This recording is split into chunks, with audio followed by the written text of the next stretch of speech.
दोस्ती निभाई भारत ने, लेकिन नुकसान उठाना पड़ गया पाकिस्तान को। बिल्कुल ठीक सुना आपने। पिछले साल अप्रैल महीने की बात है जब रशिया के foreign minister Sergei Lavrov Bharat की यात्रा पर आए थे।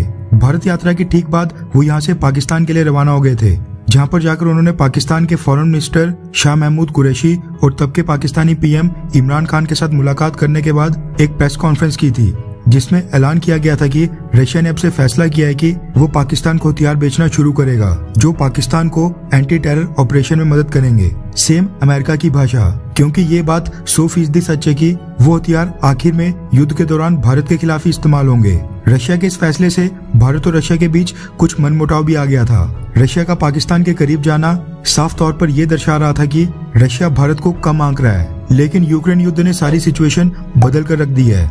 रशिया के पाकिस्तान के करीब जाने, अफगानिस्तान तालिबान टॉक्स के दौरान भारत को बाहर रखने के बावजूद भारत ने रशिया को उसकी मुश्किल की घड़ी में जिस परसिस्टेंसी और दृढ़ता के साथ सपोर्ट किया है, वो दर्शाता है कि भारत के लिए रशिया के साथ स्ट्रेटेजिक पार्टनरशिप कितने मायने रखती है। भारत ने न सिर्फ यूनाइटेड नेशंस के मंचों के ऊपर रशिया का समर्थन किया, बल्कि रशिया से क्रूड ऑयल, नेचुरल गैस, कोल और फर्टिलाइजर्स बहुत ही ह्यूज क्वांटिटी में खरीदकर भी रशिया की कई बिलियन डॉलर्स की मदद की। पाकिस्तान चाहे भी तो रशिया की मदद कभी नहीं कर सकता है। उसकी इतनी आर्थिक हैसियत ही नहीं है कि वो रशिया को बिलियन ऑफ डॉलर्स पे कर सके।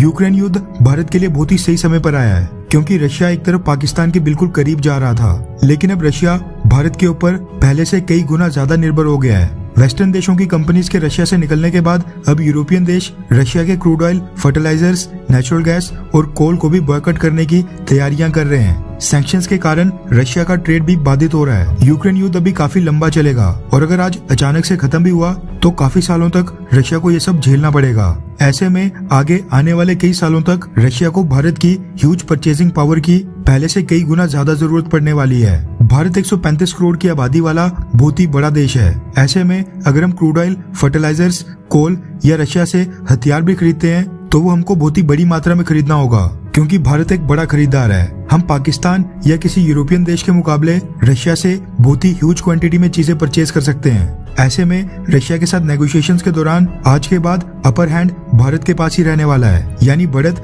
भारत के पास ही होगी। रशिया भारत को डिस्काउंट तो ऑफर करेगा, लेकिन आज के बाद कई सारे मुद्दों के ऊपर रशिया भारत के लिए अपनी पॉलिसीज तक चेंज करने के लिए रेडी होगा। फिलहाल जो जियोपॉलिटिकल सिचुएशन चल रही है उसको देखकर ऐसा लगता है कि पाकिस्तान में जो कोई भी सरकार आए, रशिया और पाकिस्तान के बीच अब दोबारा नजदीकियां नियर फ्यूचर में बिल्कुल नहीं देखी जाएंगी, और न ही रशिया पाकिस्तान को सपोर्ट करेगा और हथियार बेचेगा। ये चीज साबित होती है रशिया के इस कदम से।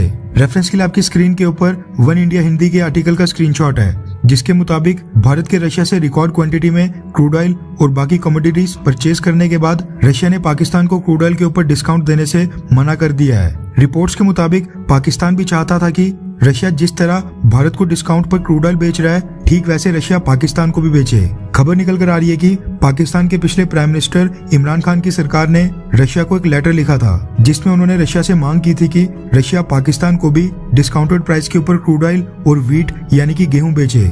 इसके अलावा डिप्लोमेटिक चैनल्स के जरिए भी पाकिस्तान द्वारा लगातार कोशिशें की जा रही थी। नए पाकिस्तानी पीएम शहबाज शरीफ भी रशिया को इस मसले के ऊपर कांटेक्ट करने की कोशिश कर रहे हैं, क्योंकि हाल ही में IMF के बोझ तले उनको पाकिस्तान में पेट्रोल और डीजल के प्राइसेस में बहुत ही बड़ी वृद्धि करनी पड़ी है। लेकिन पाकिस्तान के नए फाइनेंस मिनिस्टर यानी पाकिस्तान के नए वित्त मंत्री ने एक इंटरव्यू के दौरान ये खुलासा किया है कि रशिया ने पाकिस्तान के लेटर का अभी तक जवाब तक नहीं दिया है, जिसको कई हफ्ते बीत गए हैं। उन्होंने बताया कि रशिया ने पाकिस्तान को सस्ता क्रूड ऑयल बेचने का कभी ऑफर ही नहीं दिया है। मतलब कि रशिया की तरफ से पाकिस्तान को साफ तौर पर इग्नोर या फिर ये कह लो कि साफ तौर पर इनकार किया जा रहा है। पाकिस्तान अगर अमेरिका के खिलाफ जाकर भी रशिया से सस्ता क्रूड ऑयल परचेज करने की हिम्मत दिखाता है तो वो भी नहीं कर पाएगा। मतलब कि पाकिस्तान चाहते हुए भी रशिया से सस्ता क्रूड ऑयल परचेज नहीं कर सकता है। खैर, आपको क्या लगता है कि क्या यूक्रेन युद्ध से भारत और रशिया के संबंध और भी ज्यादा मजबूत होंगे? हाँ या फिर ना? नीचे कमेंट करके अपनी राय जरूर बताएं।